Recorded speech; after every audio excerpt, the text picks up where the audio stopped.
Greetings and welcome. My name is Mike Bankhead. I am your host. I am a bass player and songwriter from the Gem City, Dayton, Ohio. My guests today, that's guests with an S, there are two of them. We go back to Texas, this time the San Antonio area. And I've got Jed Craddock and Joey Berrios with me today on the podcast. I met these two gentlemen at a music conference. They are very interesting and unique individuals with a lot of things to say. Let's get to the conversation. Sorry, listeners, you've already missed some really good stories because we were just talking. Gentlemen, could you introduce yourselves to the listeners, please? Absolutely. I'm Jed Craddock. And you? My name is Joey Berrios. Yeah, we're actually in a band together, and we, especially in the past year, have produced quite a lot of music, a lot of infrastructure with our recording studio that's about to be opening up at the end of the first quarter, and kind of a lot of infrastructure in the overall music business of not just recording, but live sound as well. And as a band, we do neo soul, pop, R&B, and rock music pretty much in general. There's a bit of hip hop influence in there and a blending of modern and more classic recording techniques. So that's kind of a little brief overview right there. You've definitely nailed your business pitch. So I want to divide this into three chunks. First, we are talking on February 9th. You have an EP coming out on February 14th. Now, this episode's not going to air till the middle of March. However, we're going to promote the EP anyway. So listeners, this EP came out a month ago. You should still check it out. We're going to talk about your EP first. I'm going to ask you a bunch of annoying questions about how you learn music and what life was like as young people second. And then we'll get to the business infrastructure thing. So you are showing the CD. Yes. Which I love CDs. Running on empty. Yes, sir. Talk to me about your new record. So, Joey and I will divide and conquer here. Sure, yeah. So, Running on Empty, we started last year, and we didn't even know we had started it with the first single. I'd written the lyrics and the composition with a good friend of ours, actually, Joey and I's friend, Dylan O'Con, and it was actually started with, let's write a song that sounds like nothing we've done before. Let's do a different tempo, different feel, not necessarily the timbre of the instruments or the voices being completely different per se, but just a different feel. And we ended up doing a really sexy R&B ballad type song, very open, very intentional about the placement of the instruments and the textures that we add to it. A really cool outro gang vocal chorus section that just, we really enjoyed. It was just a very fun process. And we released this song called Shouldn't Be last year. And that is one of the three songs on the EP. The other two are brand new that no one has ever heard before, unless you've come to one of our live shows.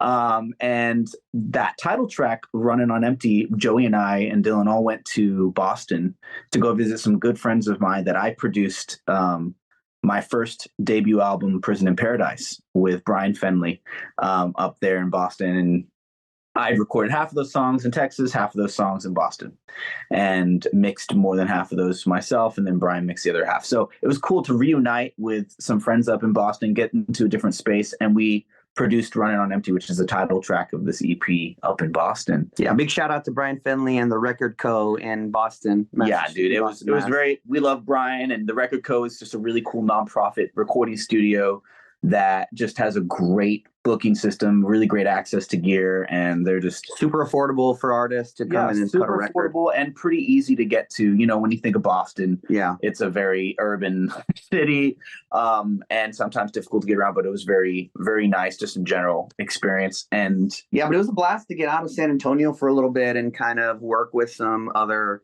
like-minded musicians that have just like this great technical acumen. They understand production. Brian is an amazing engineer, phenomenal producer. He's like a crazy good musician in his own right and as an artist.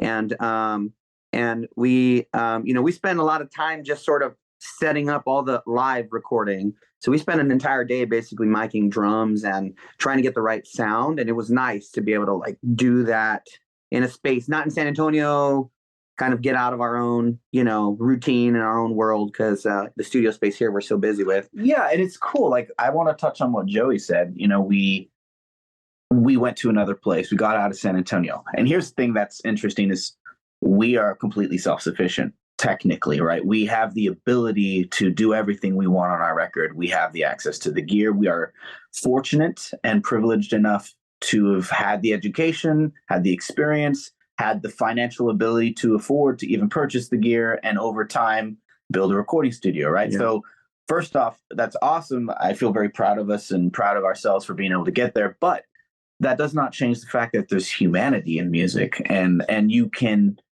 always find influence and inspiration by tapping out of your general circle. Yeah, just get out of it just for a little bit. And funny enough, running on empty, that title track turned out a little bit different than I expected. It did ended up a little more poppy, a little more produced than sure. I actually would have wanted. And so it's kind of cool. Like, at the end of the day, it was still a great experience. There's a lot of really great things that you always get. Either they're affirmations or it's new, right? Yeah. I've recorded drums so many times, and this was a great experience to see, like, oh, this is like a 16 mic setup on a drum set with very, very specific parameters, making sure that, there's zero phasing in the room, and taking 4 to 5 hours just to make sure that that's good, which is cool. But on the flip side of that experience, sometimes when you dive into technicality too deep, not that this was too deep, but it was borderline, in my opinion, you get away from some of the performance of the piece, right? And so I also was a really beautiful affirmation for myself in this experience. Like, Jed, I actually appreciate the way you record drums, bro. That's how we ended up with Cake. That's how we ended up with Cake, which is the last song on the Running on Empty record. It was a different production process completely. I mean, and it was all done in-house. Joey and I kind of composed the bass line together, and then I threw down all the other instruments on there. But it was much more of a creative process. Like, it seemed to just sort of happen. The song itself was like we'd wood shopped it in rehearsal, and then we had decided, like, okay, this will be the next single, it'll be on the EP. But we don't really have, like, certain parts of the bass line weren't done. We wanted to add some keys, and we'd done that live, but we hadn't really sorted out how to do it on the record yet. And so we didn't spend a lot of time on, like, real technical stuff like we did with Running on Empty. We got a chance to really throw a bunch of flavors into the mix and see what kind of stuck. And I think that process itself was, like, much more chaotic, but also fun at the same time, because some stuff flies at you and you don't know it's coming. Like, Ian, our keys player, laid down some really great licks on there, and you just got a kind of chance to hear all of these bits in the process and go, like, I really dig that one little piece, and then we ran with it. So that's one thing I like about it. It was, and through that creative process of the last track on the EP, Cake, we were really able to, one, have fun with it, and also I really enjoy producing the way that we produce Cake, which I've produced a few records similar in that process like that. It's like, oh wow, there's freedom, there's space, you're not paying for studio time, which is one thing that I always, when I'm working with new artists, I encourage them to be like, hey, you should, no matter what you do over time, if you're serious, you need to invest in an interface. Even if you're starting off with a Scarlett, that's fine. Get a cheap microphone. If you can't even afford that, buy a USB microphone and just have the ability to get in GarageBand or anything that you have access to, and just practice having the self-sufficiency to create something. Even if, Steve Lacy legit created a record with his iPhone. Okay. And you can do that. And so our good friend Dylan will record vocals with his iPhone headphones, the old ones that are corded. And he's actually found a way with his mic placement to get his vocals to sound really good. And we're not kidding. Like, they sound really good. It even fooled some people's ears that are not like ears. I mean, really, really good producers and technical people. So who like that sounds good. I always think it's really nice because there is a certain aspect of when money's involved in the creation process, it's important that people are fairly paid. First off, that's a very important for me. I always tell people, I don't want your homie price. I want what you are valued at, truly. Because I don't want people to come at me, can you give me the homie price, bro? I'm like, wow, man, that's just no.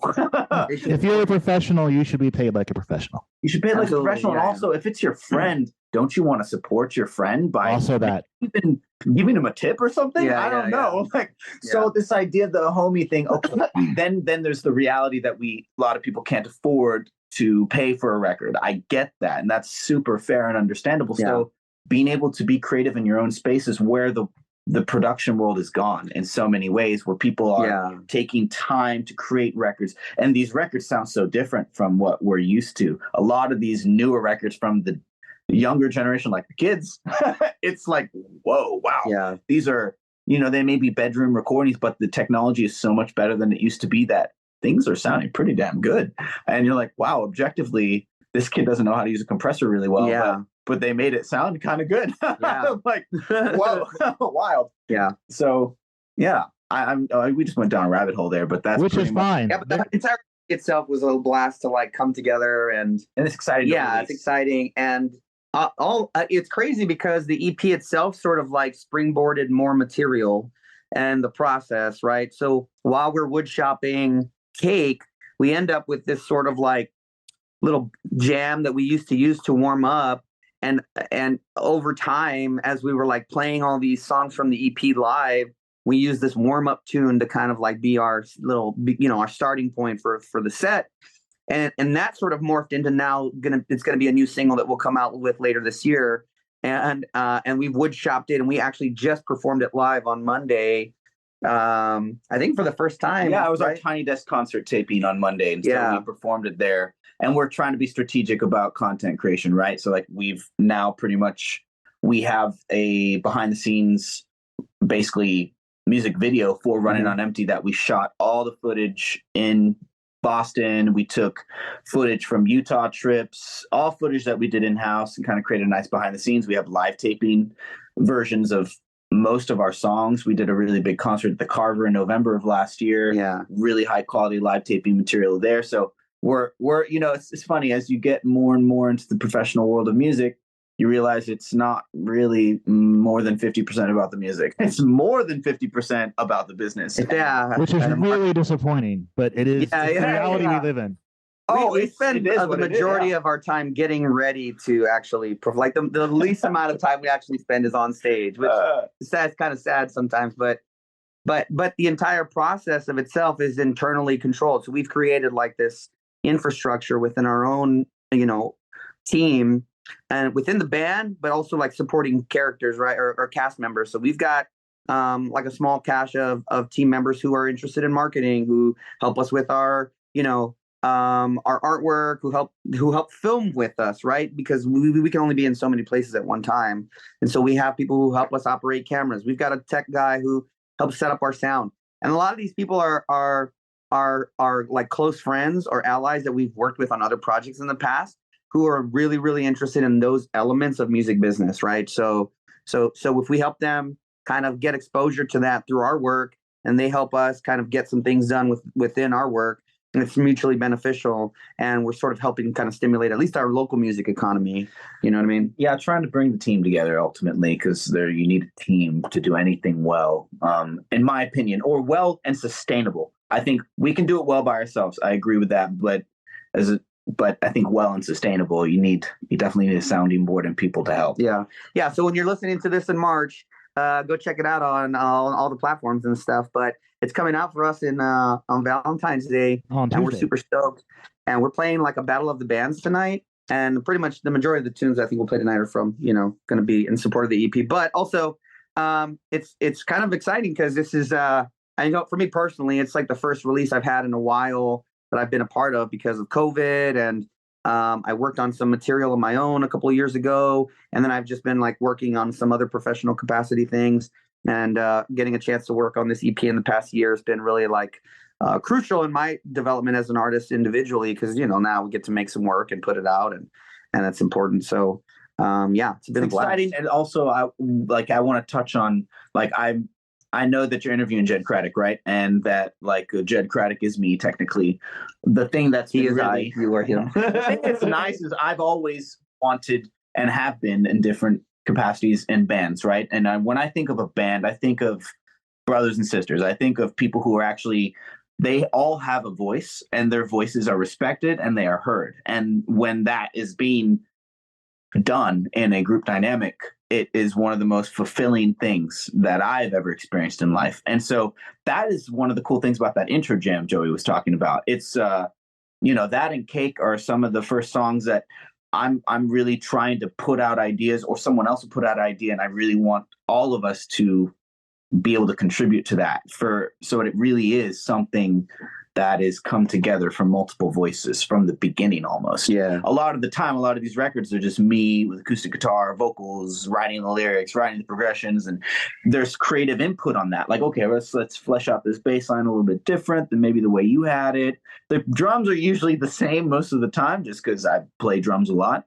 But that doesn't mean that there isn't, room for flexibility.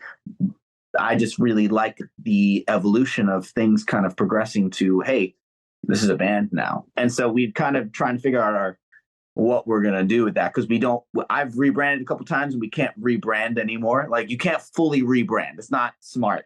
So it's like, well, Jed Craddock Band, that's cool, but don't think that's where we're going to land. We've come up with a few different names. Yeah, we're wood shopping some things. And for anyone listening, one of our ideas was Jed Craddock and the Josephine Dreams, and we've had different feedback. That's my vote. And we're trying to figure out different names, right? So, anyone out listening, Mike, my friend, if you have any ideas based on, because it's really nice to hear your feedback on what you have listened to and being like, I don't really agree with your bio, bro, or your description of that. And I'm like, I agree with your assessment of that, sir. Well, we're so in it, you know what I mean? Like that happens, and everybody in the band comes from different backgrounds. And what's crazy is that, like Jed's name is on the marquee, but what people don't see, and I think what is like, it's crucial for people who are outside of the music circles to understand about artists, is they don't exist in a vacuum, right? I think like none of us do in the professional industry, right? But we have a support team that's built around the brand Jed Craddock. Like Jed is my brother, you know what I mean? That's different from Jed Craddock, the brand. And when we play shows or we do interviews or we're doing press or we're doing whatever, generally it's very intentional about where we're gonna try and have Jed be, right? And so like we have kind of this motto: if we're playing a show, like get off the stage and our tech crew and myself as the tech guy, we'll take care of some of the tech stuff. Get out in front of some of the people who came to see Jed Craddock, right? And help connect the music with the face. Like, so you've got your brand and you've got your personal brand. Like, get those two out there in front of the people, and we're supporting that. But what people, I think, fail to understand is the creative process when it comes to the content itself. Jed's the primary songwriter lyrically, but there's a lot of good lines and bass riffs and guitar parts and other things that have been contributed by other people. Like, it is a completely collaborative project. And so if it launches into, Jed Craddock and yada, yada, yada, whatever, it's still going to primarily be Jed and the people who care about what's going on behind the music that are involved with it, right? So like whatever the brand is. This interview is a great example of, it's shared experience. It's you can tell, right? Just in the dynamics between us. Very much so. I don't speak over Joey. Joey doesn't speak over me. We are together. And if you were to have Jake's more soft-spoken, but this man is a phenomenal guitarist, phenomenal singer-songwriter. Dude's ridiculous, okay? And Jacob Kyle. He may not speak as much as we do, but he is also a very strong creative force in the band. He's amazing. And I would say between us three, Simon is a fantastic drummer, and he doesn't contribute as much to as much infrastructure building, as much, transportation gear, all the different things that we all do, all the extra stuff. But he is, always has his voice in the rehearsal, in the music, when things are being done. Right. So that's why Joey and I are the leaders, because we take care of all the other parts, which are the business, everything you don't see that you understand, Mike. When you're building a business, there's so much that is happening behind the scenes. And I hope that one thing that hopefully comes with this shift in the music industry is we can get back to an appreciation of what it means to be an artist now. And hopefully the fans of the people who they love understand, like, this is This is not just sold out. We're not just selling out. This is hard work. This is, if we're doing this and we're in front of you, it means we really care like Yeah. what we're doing. You have to be crazy to want to try to, like, I'm not even, and this is something I say all the time, I'm not even talking about being famous. If you just want to make a living doing music, you have to want it, because the industry is not really set up to help you be successful. Yeah. I'm a big fan of Ari Herstand, and we heard him there at the DIY conference for CD Baby. It was kind of like a really cool thing to meet him. I felt like I was meeting like my own personal, this is kind of somebody important in my world. And he's so nice. Like, for a dude as well known as he is, he's like not even a jerk. Yeah. Big shout out to Ari Herstand. But and I've read his book several times. I recommend it to a lot of different people. But he mentioned that, like, there really shouldn't be a plan if music is your thing, and you really are serious about being an artist. There really shouldn't be a plan B, right? Like, sure, you may need to get a job to like help kind of cover your expenses while you get a chance to do music. But in my opinion, keep it low energy, low cost, right? So like something that doesn't suck the soul out of you, so that you go not, you don't want to make music when you're done. And it's hard, I think, for people who want to be in the music industry and kind of encompass themselves in all music related work. So let's say, like, I know several musicians who are not only creating their own artistry and trying to be independent musicians, but they work like in music retail, right? Or they work in music repair, or they were doing live sound. And while all of those gigs are super important in a lot of ways, some of those jobs can actually like suck the soul out of you, because it's based on, a need for funds and money.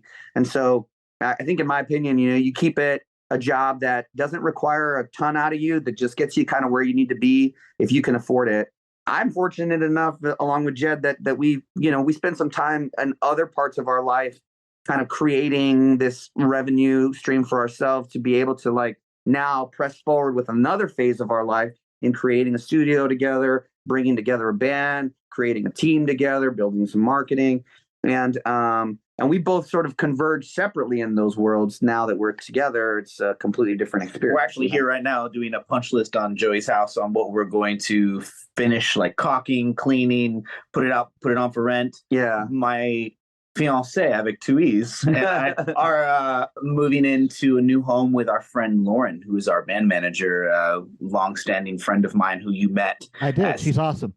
Yeah, Lauren's the right. Unfortunately, Lauren in the past 4 to 5 months, there's been a solidified reality of a terminal diagnosis with her health. And so things are, unfortunately, when it comes to objective health, are just not very good with our really good friend Lauren. And so Bo and I, our 2 kids and Lauren are all moving in together, and we're going to be with Lauren, and we're just going to help take care of her, and we're all going to spend time together as a family and friends, and just kind of do that, midwifing, doula, like just caretaking. And that means, it's a whole other story. We really had to pivot quite actually. This isn't exclusive. Like you're the first sort of outside of the team that's hearing this. We have not, we had to make a shift because we found out about this diagnoses, and it's like, it's crazy how life happens, because it's like a pebble in a pond, and ripple effects that go from there. Because Lauren, who's been involved with Jed's music for so long and has managed Jed, and is like a very good friend of ours, and is like this amazing human, right? And has faced all these adversities and is given this diagnosis, then impacts Jed, then impacts like myself, and impacts like Jake, or like our schedule, or like our rehearsals. And it's starting to manifest itself in different ways, in a good way, that actually I think everybody's now come together to move Jed into this space where he and Lauren are going to help kind of, carry her into end of life care. And we, as a band, are like sort of shifting all of our logistics around so that we can just be closer to each other. Like, we want to be within driving distance. I live like half an hour from Jed, and I'm there all the time. Right. So we want to be closer to each other. So I'm going to move into the studio space and manage our studio space, and so that our team is within just a few minutes of each other, so that we can all. Well, so basically, what it is right now is Jake, our guitarist, lives right behind us, like on the same property, same piece of land, downtown San Antonio. Joey's moving into where Bo and I and the kids all live, which is also incredible because the upstairs part of the studio was completely converted into apartments. So now our first side door gig, which side door is also at CD Baby, is going to be March 17th, where we're actually facilitating a band during their South by Southwest tour down here in southern region of the United States. Yeah, shout out the Flight Attendant Band from Nashville, Tennessee. So they're going to be with us for 2 nights. It'll be our first run, basically, doing that. Yeah. And then, I'm going to be about only 15 minutes away. So Jed, Joey, and Jake are all going to be on the same compound, basically, most of the time. I will be, obviously, it'll be different for me slightly. I won't be living where I work, but it's going to be really good for a holistic approach to life. Because, we don't want to look 10 years back after, a lot of these chapters have come and gone and regret what is it that life is really about? It's about connection and about being with people we care about. Yeah. And we love music. Lauren loves music. She would kill us if we stopped playing music just because of her health. She's like, one of the first things she was like, okay, how are we going to make this work? Okay, what? She's still pushing us despite like not feeling 100% all the time. And she, deals with a lot of stuff. And yet her focus still has been primarily like, how's the stuff with the music going? Like, we're getting this stuff. And like, she's still working with us, and we're sort of like, like we can focus on just being together for a little bit first. Hold on, Yeah. But I think it's bringing us closer together, and this is an aspect of, I think, the band and Jed as a brand, and I guess just music in general that people sometimes miss out on. Like, there's people behind the mics, you know what I mean? And there's like a human element to like everything. When I listen to stuff on Spotify and all that, I hear the artists or the vocalists or whatever, but my mind tends to gravitate towards the engineers and the producers, or like the session drummers or the bass player. And I start to like try and listen to what those humans have like put into this work. And I love that aspect of like knowing more about them. Like, I want to know who played bass on what album. I want to know, what other projects that bass player has been a part of, and how they're all interconnected. I think those interesting. Those are just stories about people. And I guarantee you, this part of our journey will certainly reflect in the music that continues to be created. I will say, being in healthcare and trauma work for the past 10 years has certainly informed a lot of the music that I write. And if you listen to the lyrics of my music, listen to Open Water, listen to Lost and Falling, there may be certain aspects of the lyrics that try to be a little bit more accessible and more poignant, but then there's a deeper root into mental health, into care, into compassion. Like Hopes Plus. But Hopes Plus is literally about terminal illness. Pretty much. The first thing you said about the new EP was that it started off with you intentionally going in a different direction than your previous direction, which I kind of liked. Not kind of liked. I really like it. Is that something you're going to keep doing through the next one? Like, is the sonic direction of this EP going to inform your next one? Or do you more feel like, all right, we've done this one, let's go try something different? Or have you not even decided that yet? That's such a good question. Mm-hmm. I think I can speak just a little bit farther back to bring it to the present events and the present circumstances. So, I feel as a producer that I do enjoy making records for other people as well. And that means that I've been exposed to a lot of different genres. And so I ended up pulling so many different influences from so many different things. When you listen to Prison in Paradise, I like how you did say it felt like more of a rock album especially than the description of like pop, electronic. Agreed. Bad Bandcamp is certainly not updated in that regard, but funny enough, obviously that was the description we put out there. And I agree with Prison in Paradise that your assessment of that is absolutely true, but it also has a lot of singer-songwriter. It's got some slightly more creative Americana folk elements in there too. You've got a bit of Lost and Falling, which is hip hop meets world music meets like hip hop groove, but with all organic instruments. And then you have, something like Catch a Ride, which is like rock. That's my favorite one on the record, by the way. Yeah. Catch a Ride, dope, man. That one doesn't get a lot of love because it's just we don't play it live most of the time. Hey man, the apocalypse won't wait. Yeah, the apocalypse won't wait, baby. But it's vibey, right? It's like really poppy rock, but it's rock. Yeah. It's not. It doesn't sound like pop at all. It's just poppy. That's a rock song. Yeah. So, and then High Roller, definitely a rock blues song for sure, right?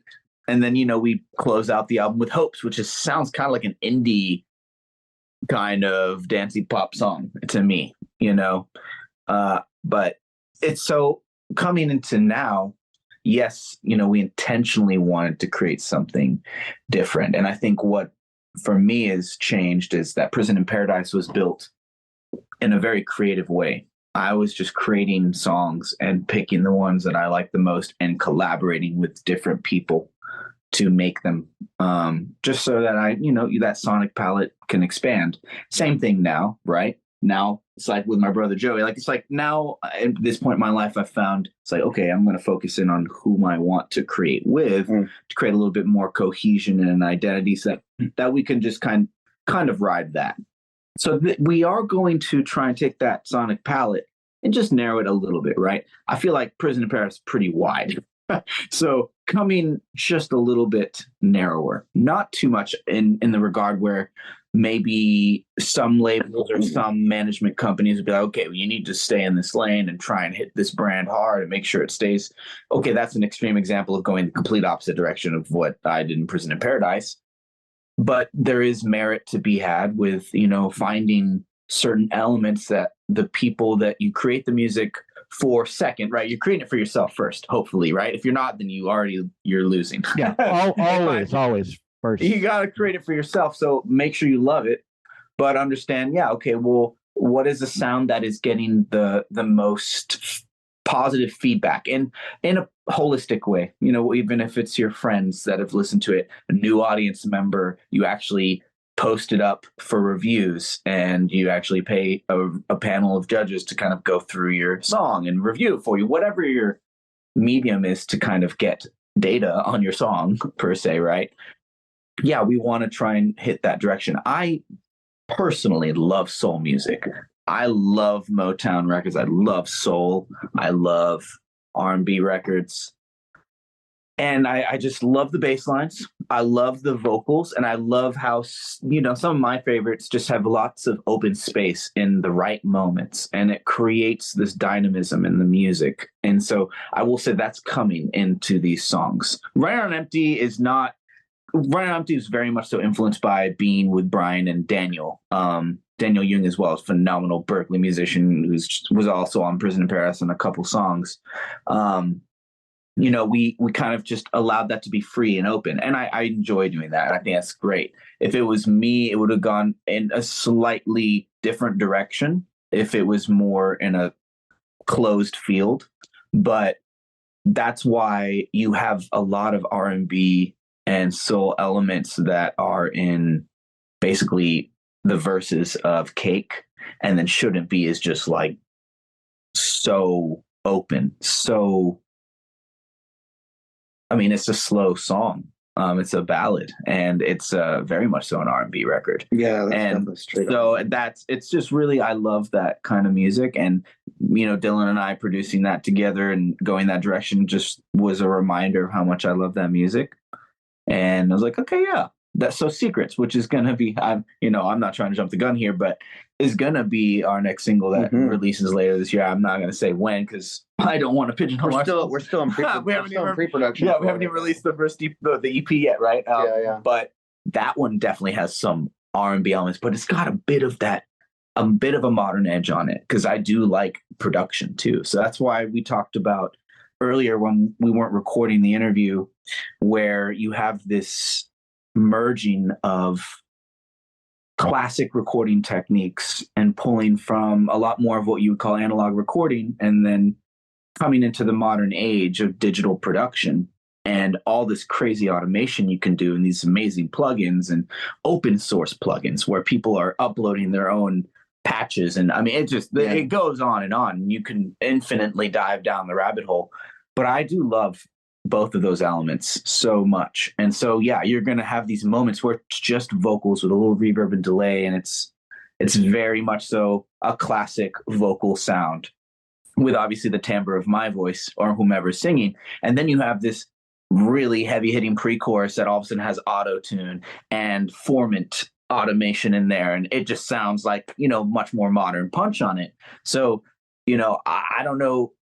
I hope people enjoy it, but I will say that I truly enjoy the dynamism of showcasing, yeah, we're humans and we can actually sing, but also T-Pain can sing too, bro. That guy's got an amazing voice. Oh, yeah. But damn, he got famous off using that auto tune. Yeah. And it's like, hey, well, let's just have some fun with it, And it's funny. I'm not a purist per se, but when I make a folk record, I love recording those just classically created analog wood instruments, whatever they may be, in a very classic way, because I do really enjoy, and I've made folk records where it's just like, wow, there's something so beautiful about this. Like you listen to an earlier Chris Stapleton record, even though it's more country, those are such honest records. You just hear the truth in every single instrument. You listen to Punch Brothers or, even Mumford and Sons, which kind of bridged over, and the Lumineers into like the pop folk, they definitely went like kind of mainstream, right? But that authenticity mixed with modern technique. So I don't know, a lot of different records do that, but I try to make it more overt, like, damn, that's definitely some synth bass and some freaking auto tune. And then you got an acoustic guitar doing some and it's definitely an acoustic guitar. And so, yeah, I think it's also a product of the amount of stimulus we have in this world now. There's so much happening all the time that I think our brains are so full of so much inspiration. And, I hear the songs that my kids are listening to, or that, the younger generation listens to, or what's on radio. And it's just wild how you don't even consume music the same way. Everything is changed. We're scrolling through TikTok. You're basically discovering music on social media in different ways. Yeah. Not that you don't discover music, in a more natural way too, but funny enough, it's like you discover weekly based on an algorithm that's pulling music. And if you're willing to like let it do that, you might find some really cool music that you like, but it's a different way to discover too. Yeah, but it affects the way we make the music too. So like the next EP, we have to decide or next album, we got to decide what order the songs go in. And I was just having this discussion with another artist that I work with, and he was like, "Well, I'm putting together my next album, and I have all the songs. What order do you think they should be in?" And I thought, like, I don't know that it really matters anymore. Like, I don't think people listen to music that way anymore. The younger generation does not. Right. I care. But there are people that don't care. You're right. Yeah, they listen to it like in singles. Right? And so I don't like it. Like his market is like I'm talking about my boy Scotty Frazier in Houston, Texas. His market is it's a little bit more niche, and so he knows his base is going to consume music that way, right? But it impacts us as artists, like how we formulate all of that together, and even the creative process with how, like, I consumed Jed's music before really working with Jed, right? And then coming to play with Jed, my background is like in heavy metal. I came from a heavy metal world, and I was producing some hip hop on the side. But I was strictly like a vocalist, a metal vocalist and a metal guitarist, and producing metal records. And then, but consuming I'm a musician first, right? So like getting to come and consume the process that Jed was doing, because I saw his process before we started working together as well. And, seeing that process to what we're doing now in the Run On Empty EP, and even what I feel like, you're saying it's like going to be much more narrow. I'm seeing it more from like, man, it's coming like laser focus, right? It's going to be a very distinctly different sound from your other stuff. And I think in tempo, in sort of vibe, because like Jake has, Jake, our lead guitar player, has a background in metal as well. It's kind of funny, but he's really like a folk and kind of like country, not well, it's like outlaw country artist. And so his style is very distinctly on a lot of Jed's older stuff. And my style tends to be a little bit more open and interpretive. I feel like a little bit of a bass chameleon in some ways because I'm a student of the instrument, right? I played heavy metal guitar and then heavy metal bass, and then came into playing bass with Jed with like a very aggressive kind of attack. But it's forced me to like open up and listen to more space in the music, which in turn has like influenced the way that I've approached bass lines with him, which has changed the way we've written some of the songs altogether. For example, the new single that we'll end up dropping, Secrets, there's a portion in the song where really it was two different songs, and we had to connect it in one way. And this sort of like little walk idea came about, and it somehow grafted those two parts of the song together. And then all of a sudden it's like, boom, now we have a tune, right?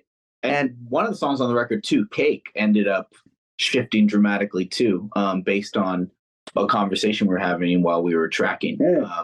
And I was like, Joey, we need to try something lower frequency. Right now we're kind of all in the mids.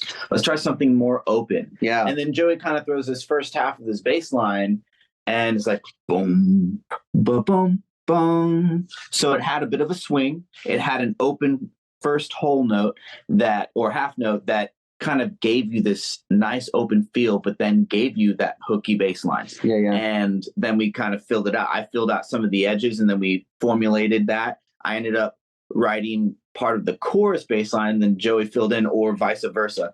It's kind of a cool melding of us combining that.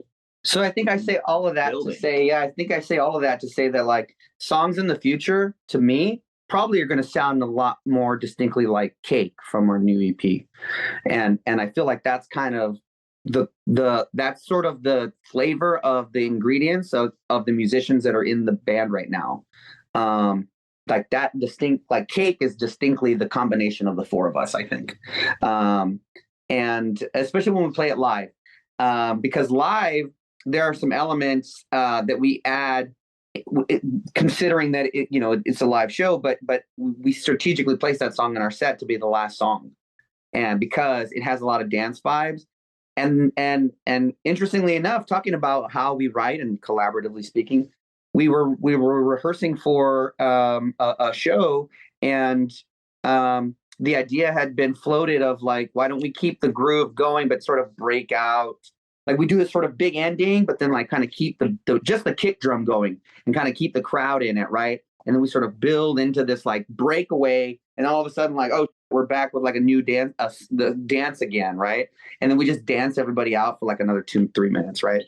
And that live element happened specifically. I'm not even sure. I don't know. I think it was Jake. So Jake, I think the guitar player, yeah, you should hit the bass pedal. Yeah, sorry, the kick pedal. Yeah. Just basically 4 on the floor. Yeah. And then Joey just hit like 2 like quarter notes, boom. Yeah, boom. yeah. I mean, it's funny, like cliche moments, right? But you're building an experience. Yeah. So that's and simplicity. Like I think there's a lot of simplicity in what we do that because of the way that we have started to collectively write together. For example, when we play Shouldn't Be live, like the record itself has a very distinct vibe and a very distinct flavor. When we play it live, there are little embellishments that we'll do as a band that helps kind of bring you back into the fact that this is like the experience we're doing this live right now. It's different from what you'll hear on the record, which, I've played in bands where it does sound as close to the record as we can, right? Or I've played in cover bands where it's like, it's got to sound kind of like, we want to sound just like these people. But I like that when we do it live, you'll go back to hear the record and be like, well, yeah, that's the record version. But man, when I saw them do it like live, it was at the end, they did this thing, and then all of a sudden it was like, it's crazy, and I love those experiences. Like those moments take like the ability for Jake, Jed, myself, and Simon to communicate sonically enough to go like and work together long enough to know like, okay, here it comes. It's intuitively like we know. It also helps that we use a lot of technology. Well, yeah. Yeah. I mean, so like that being said, one of those things where we all, I think, Mike, you definitely know about this, but, talk about the different worlds of music, and live music production is totally one, just like Tom Jackson's approach. Yeah. Right? So all roads lead to the stage. yeah. So he's a very good example of someone who's intimately experienced with, kind of remixing a band's song for a live performance. Still, it's the song. There's those hook elements, those core elements that are there, and then embellishments that make it unique and fun, and also fun for the band members. Yeah, everyone, right? Like, it's just, you're trying to create an experience. Yeah. But yeah, we've been running cues, in-ears, a fully, pretty much in the box approach to our shows, and kind of what festival bands are pretty much doing. Right. And most professional bands at this point that are touring, and those tour companies want their rigs to be as small as possible, as easy, compact, breakables on the drums. Our our in-ears, our cues are all synced to Ableton. Backing tracks if we want them. Right now we don't really use them because we don't. We're just playing all the songs pretty much naturally from the sounds of our hands, but not against backing tracks. Yeah. But at the end of the day, we are set up infrastructurally in a way where our pretty much lighting sequences can be added up to everything. So we've just been working so much on infrastructure. It's like, it just takes time, and it's been a really fun journey. Yeah. It's also good to have a nerd brother, right? Like, yeah, to nerd out with. Yeah. Let's go back to childhood. What's the first song you can remember hearing in your life? Oh God, that's a good question. I would say the first music that I think I can remember is, I'm going to say it's three things: the Carpenters, the Beatles, and then, this is not necessarily the first, but pretty imprinted, is like pop. When I say pop, my mom listening to Backstreet Boys, NSYNC, Britney Spears, like those three right there. Nice. Wow, you've got to be super young if your mom was listening to that. No, my mom's listening to that on the. She listens to all the new pop music. Every time she only likes new pop music, pretty much, and then she moves on. It's hilarious. Yeah. More, my dad is a purist in a way. He's the one who loves the Beatles. Well, your mom's a flight Carpenters. attendant. She travels all the time. She's like interacting with people. She probably hears a lot of people's music recommendations. She's a workaholic too, and she likes to kind of like almost be at a rave while she's doing. But that is a good question, though, man. Like, I don't know, like the first music that I remember hearing. But I remember the first music that really hit me, that like actually made me feel something, was probably like if I like, it kind of has chunks in my life too. Like, I was really influenced by like Metallica growing up, and Pantera, and some like real heavy metal stuff. But I think honestly, like what really actually kind of really like hit my soul was TLC's Crazy Sexy Cool. Like, that album, I had it on tape, and man, like, I think like Red Light Special, that like really kind of intro and the strings, like, oh, like, fuck, man, I love the instrumentation on this. I love the vibe. Yeah, I thought they were amazing, right? I've always loved TLC. But like, Blues Traveler when I was a kid was kind of a thing for me too. Like John Popper and like harmonicas, but also, I don't know, man. Yeah, like that was kind of the music of and then the music of the like 90s. Like, I mean, I listened to a lot of like Soundgarden and, like a lot of grunge and stuff, like, but like the stuff that made me feel the feels was more pop and hip hop and stuff. You know what I mean?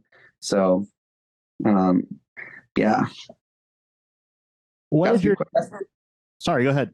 No, you're good. We will answer questions. We've rambled too much. There is no such thing as rambling too much. I will let you ramble as long as you have time to ramble. What did your childhood smell like? Smell like? I think my childhood smelled like jasmine and Indian food. There's nothing wrong with that. Yeah. Mine smelled like tortillas and fine air freshener. Does that make sense? It's like the little one you get in the car that you put. Yeah. My dad was a truck driver growing up, and so like he always had that kind of like, cab deodorizer like scent in his clothes. I like that. So yeah. And my mom was. How about you, Mike? What was smell like for you? I've never been asked that question before. Really? I was a voracious reader as a child. and it's my mom's fault for teaching me how to read before when I was like 4. I could already read when I went to kindergarten, and I read everything I could get my hands on. Nice. And you there's that book smell when you open it, and Yeah. I love that book. That's awesome. That's awesome. yeah, good on mom for doing that. I actually stole that question from another podcast, but that podcast is no more. So I'm honoring their memory by stealing that question. You ask different questions than we ask people that we meet, because we ask them really weird questions. Oh, give me one. I want to hear one. All right. Would you rather?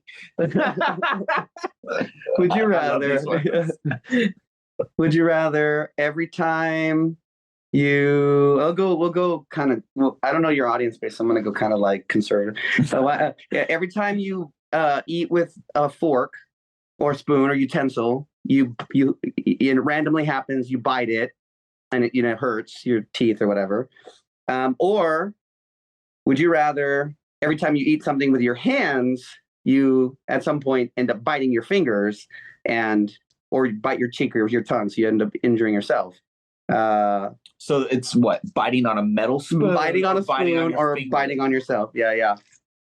No, that's an odd question, honestly. Myself, because I only have one set of teeth, and if you're hurting yourself on metal, they're gonna wear down, and then I would have to get the teeth taken out before I'm ready. Dude, honestly, that was. There's workarounds. Right there. I like that. I would maybe have somebody else feed me at some point. I'm just like, you would have to hope they wash their hands. No, ask me anything you want, because I edit these. So if I don't want it to be in the official podcast, I'll edit it, and then it'll be in the behind the scenes unabridged version that I'll get to. Oh, there you go. Yeah. Okay. Right, nice. Would you rather? Oh. Would you rather fight a horse-sized duck to the death, or fight 5 duck-sized horses to the death? The 5 duck-sized horses. I'm tall and I can kick them. Yeah, me too. There's no doubt about that. A giant duck is terrifying. Ducks? But what if first of all, they can swim. Like horses, that's little tiny horses. They're fast, but they're fast, and they're vicious. Yeah, and they work together. Okay, yeah. They're like first of all, it's not like they're gonna bite. And you didn't say that I don't. You I'm didn't not say that advocating for them. You also didn't say that I couldn't, grab a 9-iron or something. That's true. That's true. Yeah, that's very true. Nice. I did say that. Did not. Yeah. That's great. Yeah, give me the little things first. Always. That was easy. Give me a harder one. Oh man. Okay. All right. Would you rather every time you are in public and someone calls your name, you shoot yourself? Or, that's already a no, but okay. Well, now I guess I should probably wait for the or. Or every time you have to pay for something in public, you end up peeing yourself. Give me the second one, and I'll just wear the Depends, man. Yeah. Hey, my man, dude. That's right. If it's good enough for astronauts, it's good enough for me. Yeah, I don't think you want to hurt yourself, even with the Depends. It's right. Yeah, it's not as pleasant. And honestly, we've all been babies. We've all been babies. Yeah. So tell me about when you first started learning music. Like, how did you each get into choosing an instrument, picking up an instrument? Heck, Jed, you play like 14 instruments, and Joey plays at least 2, probably more. So how did this start? So, music was always being played in my house. And my dad was listening to Gypsy Kings and all sorts of like Rolling Stones, Beatles. I mean, I'm British technically. I was born in England. My dad is definitely British. Sounds very British, So there's a lot of that influence just from the beginning. And my dad was also very much so a spiritual healer, massage therapist, yoga teacher, made tinctures, had a homeopathics company. I mean, so I literally remember waking up and there would be basically morning chanting before yoga class happening in like our front living room growing up. So there's a lot of kirtans, which was kind of percussion, djembe, different instruments, people chanting and singing together. kind of in a choir. Usually it was unison. Sometimes people would harmonize, and I thought that was so cool. And, some might be playing acoustic guitar. It was very open, almost free jam with a spiritual undertone, right? And so that was very young. Being exposed, obviously, to pop music, back that was in the 60s, 70s, obviously 80s, 90s. But that really, really opened up percussion and rhythm. And I just loved it so much. And I just wouldn't shut up. I remember my parents and family friends always saying I was just singing all the time, just top of my lungs, getting out of my car seat and jamming. I mean, there's some distinctly funny stories about that. So always was singing. And I was in the San Antonio Children's Choir for several years with my dad. My dad was singing in the, obviously where the adults were. And then I was in the children's choir. And I remember singing at a gospel church one time. And it was just such a profound experience. It was my first, I didn't grow up going to church very much in my youth, but I definitely had a few experiences going to church. And my favorites were basically in a Black church with a gospel choir and just so much music involved in the pastor's approach to how he would speak to the people and just the whole experience. And so singing was always part of it, coming up with rhythms in my head, beating on everything around me. And then everything started to become more refined. I started learning trap kit. At first it was just singing choir, more formal than just obviously being free form and being a kid. And then percussion. I just loved rhythm so much. I was such an energetic kid, just bouncing off the walls, adrenaline junkie, all of it. So playing drums was very important for me. That's when drums came into play. And bless my parents, dude. They are freaking amazing. Whoever is a parent or anyone who lives with a roommate or is just down with live drums, especially if you're learning them, damn, man, you are a trooper. So my family went through all of that. I had so much fun playing the drums. It was definitely very hardcore, aggressive listening. Then that was like then it was like punk, pop, then less pop, metal, rock, hard. I mean, I just loved. I had double kick pedal that I just went ham on for a while, dude, and just was playing in metal bands, and then was in jazz band in middle school. So I was like jazz band, metal band in my own time, and then both involve triplets. Yeah, exactly, totally, and. Then, a little bit of country music, playing some drums for like a couple of one of my dad's friends' bands. I didn't even play a show with them, but I was practicing like some country music, and then ended up playing in a couple different local cover bands that were doing, definitely, obviously we're in Texas, so San Antonio, Austin, lots of country covers, and just really needed more of an expression. I really loved singing, and pretty early on, I started learning basically acoustic guitar. It was my mom's classical that had been strung to be left-handed, but then I restrung it to be right-handed again. And I still have this acoustic guitar, and it was what I learned to play on. It's actually in a little massage room / kind of healing room that Lauren and I have together. I've seen that guitar. You've seen that guitar, Joey? Yeah. So it's this, little acoustic guitar. It's classical guitar technically, and just learned so much on that thing. And it was never formal at first. There's no formal training on the acoustic at all for me. But I'd had formal training in piano young. But that was kind of like a requirement almost. Like, you need to do this, bro. And I'm glad my parents did that. But I was not necessarily like, yeah, I want piano. No, I wanted drums. I wanted, to rock out. So then acoustic guitar was just such a wonderful way to bring rhythm and melody and chords and that whole different palette of music. I mean, I had no experience with a stringed instrument like that. I'd play chords with piano. It's sung monophonic melody lines rather with my voice, did drums. At this point, didn't really play any bass yet, but definitely was exposed to all of that pretty young. And then really started writing. I was writing prolific amounts of music. It was ridiculous. I've just so many songs constantly, and it was just it was like that. And I think it was definitely a time where I needed to express myself and just was going through my own being, teenager and all that stuff. We all go through it. And it was a really good expression for me. The drums really good to just get that angst and like just energy out. And then the more emotional expression was able to come through the more melodic music, the chords, the vocal melodies, the lyrics. And that became a new love.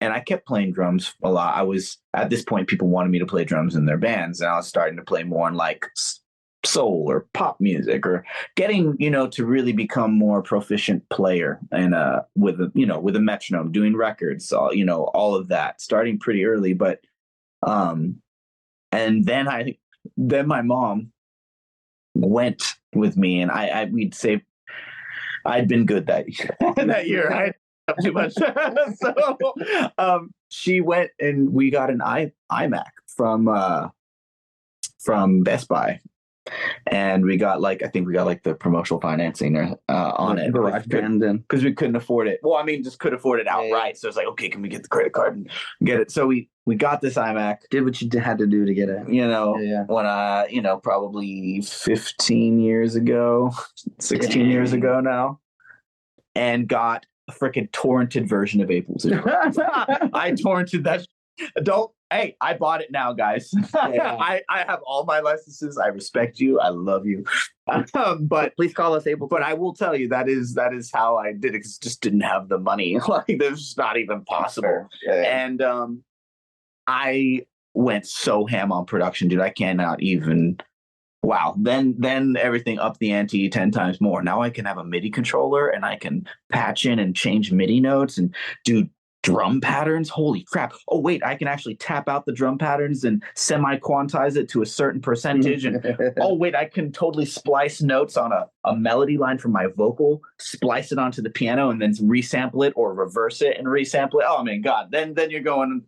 And then plugins, and everything has exponentially exploded with DAWs that are in the box, like Pro Tools, Ableton, FL Studios, Logic, all that stuff. Yeah, man, this is a long-winded response, but this is truly it, man. I went so hard on production, and then it was my final and most wonderful love. I love production so much. I love creating music, and it's a way that you can share yourself with your friends, but also, even in an enclosed room where you're by yourself and you want to express yourself and you want a palette to be more rich and have more frequency to it. It's a really cool way to be able to get your feelings out there. And I love doing that. And now I love it even more over, the past quite a while, at least 6-7 years, doing a lot of collaborative work in production and learning a lot. And I got an incredible opportunity to work with Gina Fant-Simon and Kevin Killen. Kevin Killen is a 9-time Grammy-winning mixing engineer who recorded David Bowie's last album, Black Star, has done Yo-Yo Ma records, worked with Shakira. I mean, he's a heavy hitter and such a humble, wonderful man. And I got to spend over the course of 3 weeks with him in Gina's studio, and I lived with Gina for 1.5 years. And this woman was just a Pro Tools wizard, highly respected in the industry, and had done a lot of tech work, was a songwriter herself too. And so I felt so blessed to have that opportunity, because I was accepted into Berklee,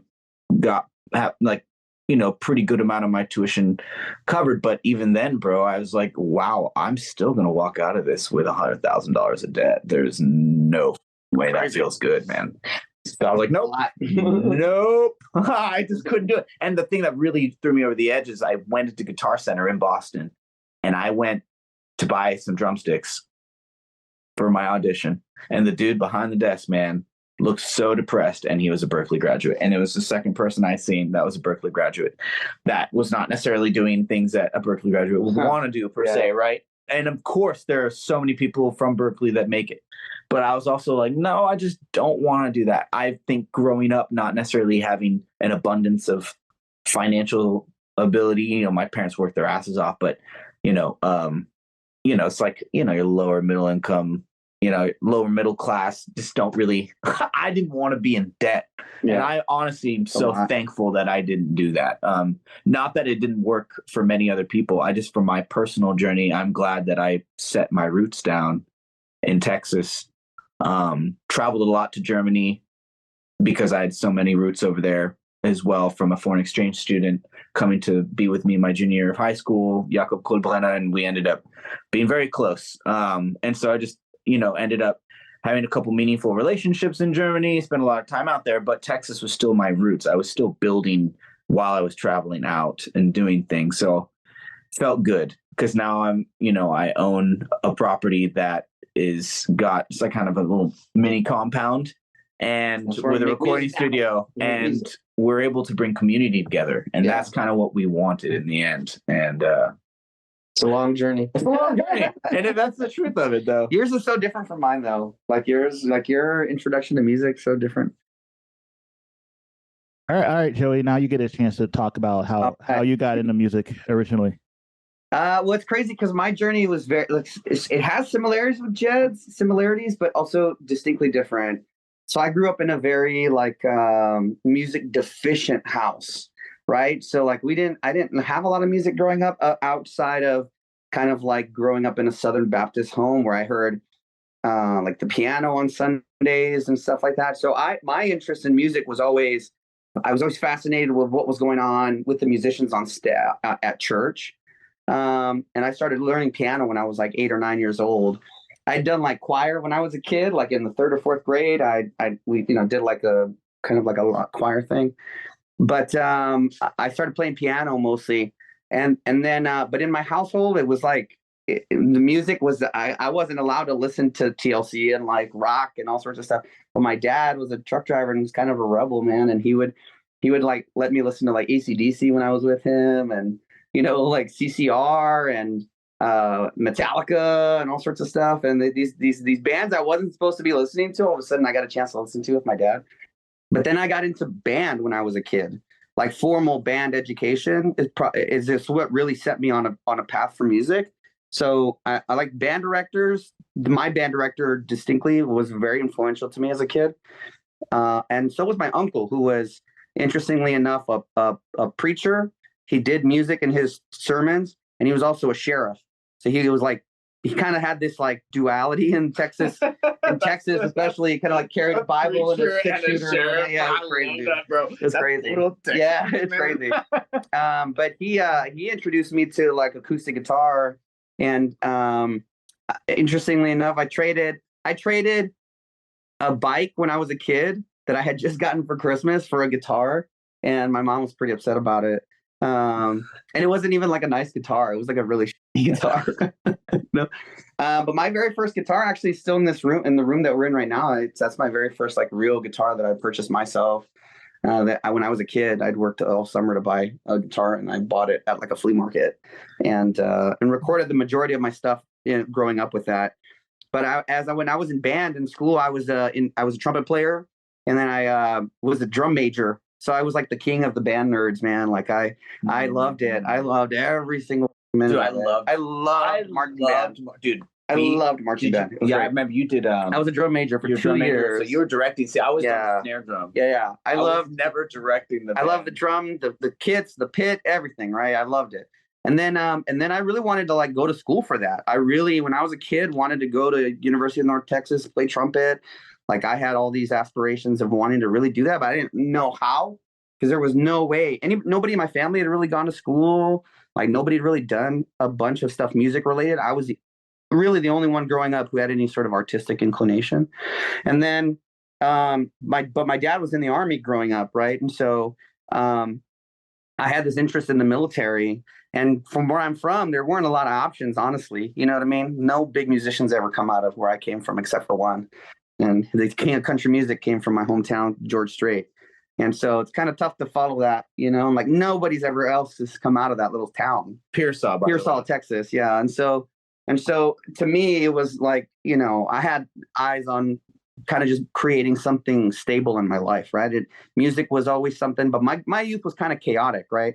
So I played in a lot of rock bands growing up. I was the only kid in town playing, and like with two other people, and we just kind of rotated band members like that and names of the bands. And when I joined the military, I spent 16 years in the Air Force, and I was all over the world. I got a chance to live in England. But because of that, I met musicians from all over the place, right? So I got a chance to like work, record with, write people with local musicians, DIY musicians, all over the place. But when I was in England, there was nobody to jam with, man. So I started doing really kind of focusing in on production a little bit more. And when I got out of the military, I went back to school, and I went back to get a bachelor's degree and then eventually a master's degree. And because I had the opportunity to like retire early from the military for medical reasons, I had this like time where music was available to me again, right? And it like was this resurgence. So my production time, time I spent in production just started ramping up. And interestingly enough, I picked up a gig working with a nonprofit teaching kids how to do production, right? And so, and that's how I met Jed. I met Jed at like a mutual friend of the organizations. We all were at this guy's place, and in like a backyard little jam, and we all just kind of got together and hang out. And so I like music for me was always just like heavy metal and rock and a lot of pop. And then I moved into like, not really a whole lot when I was overseas doing DJing stuff. I was really into like electronic music for a while. And then I made hip hop beats for a while. And so I've gotten a chance to kind of dip in and out of different aspects of the music industry. And with what I've been doing with Jed, I've become a student of playing bass because I was primarily a guitar player. I play trumpet, piano. I've played drums before, poorly. But I play ukulele. I play a guitar. I play a couple of different instruments. Yeah. And so, but yeah, I've learned a lot just kind of being in the pocket of a bass player's mentality all of a sudden, because it's a different, and I appreciate that's what I love about music, is that I can dip in and out of different mindsets or different like tracks in my head of how to approach something, where it used to be when I was growing up, like I only looked at it as a metal musician, a guitar player, like I only had a limited scope. But now over time, my palettes just expanded and changed, and I get a chance to like do really fun, music and stuff. And it makes people dance. Like, more people come to these shows than they came to like the metal shows that I would throw. You know what I'm saying? And I'm not trying to dish on the metal community, because I'm a metalhead and I've always been a metalhead. And but you don't see a lot of people dancing necessarily at those gigs. And I really enjoy like being able to be on stage and have like it's a different persona for me, because I do play in another rock band, and so I still get to kind of thrash that out a little bit. But with Jed's music, I get a chance to be like the cool like bass player and have fun, like dance and like smile. Where like rock and metal is like a little bit more like serious sometimes. So it's a lot of fun, man. So that's my journey. But yeah, I love it. You guys, you are fascinating dudes, both of you. Time. Short, bro. How was that? Was it under 10 minutes? Did I get it? That was fantastic. All right. So the last thing, just let's tell the listeners where to find you. There's the official website, jedcraddockmusic.com, which is JEDCRADDOCK music.com. Where else can we send people to find you, gentlemen? Yeah, you can find us on Instagram at Jed Craddock Music. You can find us on TikTok, Facebook, similar handle, Jed Craddock Music as well. We're on all the socials. We're on YouTube. You can actually check out last year's Tiny Desk concert, several live tapings we have there, several lyric videos on our YouTube channel. All you have to search up is the name Jed Craddock. And then really soon we're going to have a new live taping for this year's Tiny Desk concert. So that's something I would definitely check out in the next basically week and a half, 2 weeks. We just got all the footage. Basically, I think yesterday I got the last bit of it. Oh, by the time this podcast goes up, it'll be out. Yeah. So exactly. Yeah. Exactly. So we will have our Tiny Desk up. And those are going to be some of the things I hope you guys listen to. And this new EP, Running on Empty, it's definitely really exciting culmination of work, and also just kind of a new direction, not completely new, because everything is obviously based on our history and our experience, but there is definitely, as I like how Joey said, laser focused earlier, right? We're going to be moving in this direction. And so while I definitely think there's definitely going to be an approach to where the focal point hones in.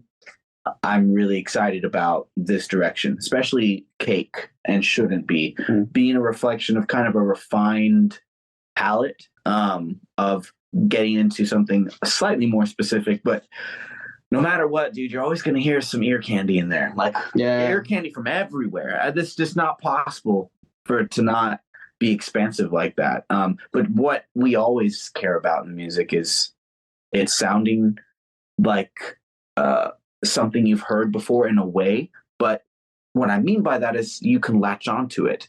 It's a melody that feels good, that is approachable, that's accessible.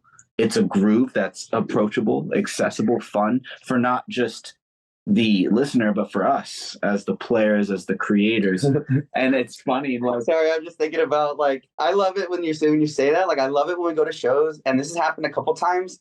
And this didn't happen to me in the metal community, right? Not dishing on the metal community again, but like when we played a show and like we did like I Got Your Number, and somebody right afterwards we're like chilling with everybody and they're going like, and it's like it's like a little hook, like an ear. It's an worm that they've got, and I'm like, oh yeah, we made that happen, and then they like follow us, and it's like it's a cool exchange, what I mean? It is. It's music's about community, so I think that for me has been the roots of my life in music. Yeah, and it's for any musician who's ever collaborated, is our roots. We're communing with the creative energy, with our friends, with. And yeah, that's what we want you guys to feel in the music, is that community. So you can check it out everywhere. We are very accessible to all of you. Sure. And if you're in the South Texas area, you can always catch us in San Antonio. We've got shows like coming up left and right, but we also play like San Marcos, Austin area. We'll be looking to, in the summertime, we'll be in the coastal area, Houston, kind of Galveston area. And so we're in that. If you have listeners in those areas in Texas, we're around those areas. Check us out live. Yeah, we'll definitely be regional, mostly this year, a couple breakaways, but 2024 is where it will make sense to kind of do a couple different regions in the United States. And that's when we'll be touring to come see you guys. Midwest. Oh, hey, but we are self-funded. We are DIY, so we're trying to do it sustainably and not break ourselves at the same time. What's great is we can do those things, it's easy. I know you guys are busy, folks. Thank you for taking the time to talk to me. Sorry for having taken so long to actually have a conversation with you since we saw each other last August. But yeah, I like you dudes. We should chat again sometime. Yeah, we will, man. Mike. Pleasure, and thank you so much for having us. Yeah, we're excited. We'll love to hear when everything's out. And to your listeners, like, what's up? What's up, y'all? What's up, y'all? Thanks again to Joey and Jed for spending time with me. And, I'm really bummed that I did not make a single Beverly Hillbillies theme song reference in this conversation. Next time, I guess. So listeners, Running on Empty, the EP from the Jed Craddock Band, has been available for a month. Go check it out. I think you'll like it. And listeners, thank you very much for being here on the You Could Be My Aramis podcast. On Friday, I will be introducing you to a musician from California. Her name is Bridget. Come on back.